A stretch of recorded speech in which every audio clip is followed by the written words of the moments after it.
আসসালামু আলাইকুম রাহমাতুল্লাহ।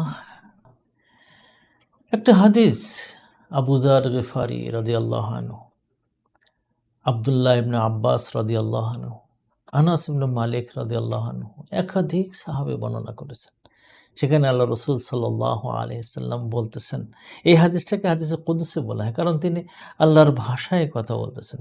তিনি বলতেছেন যে আল্লাহ বলেন যে, হে মানুষ, হে আদম বংশধর, আদমের সন্তানেরা, তুমি আমাকে ঠিকমতো ডাকতে পারোনি, আমার ব্যাপারে ঠিকমতো আশা করতে পারোনি।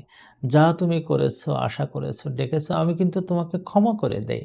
হে আদম বংশধর, যদি তোমার গুনাহ যদি আকাশ প্রমাণ পৌঁছে যায়, আকাশের নীলিমা পর্যন্ত পৌঁছে দেয়, এরপরে তুমি যদি আমার কাছে একটু ক্ষমা চাও, আমি কিন্তু তোমাকে ক্ষমা করে দেব। কোনো পরোয়া করব না। এবং যদি তোমার এমন হয়ে যায় যে তোমার গুনাহটা পৃথিবীর সমান হয়ে গেছে, পৃথিবী পূর্ণ গুনাহ করে ফেলেছ এবং তুমি আমার কাছে আসতেছো এমন অবস্থায় যে তুমি কোনো শিরিক করোনি, এরপরে তুমি আমার কাছে ক্ষমা চাচ্ছ, তাহলে তোমার কাছে আমি আসব, এই পৃথিবী প্রমাণ মাগফিরাত নিয়ে তোমার কাছে আমি আসব এবং আমি কোনো রকম পরোয়া করি না। এই হাদিসটা আমাদের সামনে যখন দেয়, তখন আমরা কি বুঝি? যে আমাদের গুনার পরিমাণটা আল্লাহ তাআলার মাগফিরাতের চেয়ে কিন্তু অত বেশি না।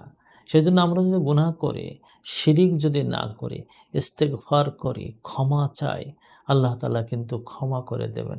আমাদের এই পর্বত পরিমাণ গুনাহও কিন্তু আল্লাহ নিমিষে ক্ষমা করতে পারেন, যদি আমাদের মধ্যে শিরিক বেদাত না থাকে। আল্লাহ আমাদের শিরিক মুক্ত জীবন পরিচালনা করার তৌফিক দান করুন এবং আমরা যেন আল্লাহর খুব কাছাকাছি বান্দা হওয়ার তৌফিক অর্জন করতে পারি। আসসালামু আলাইকুম ওয়া রাহমাতুল্লাহ।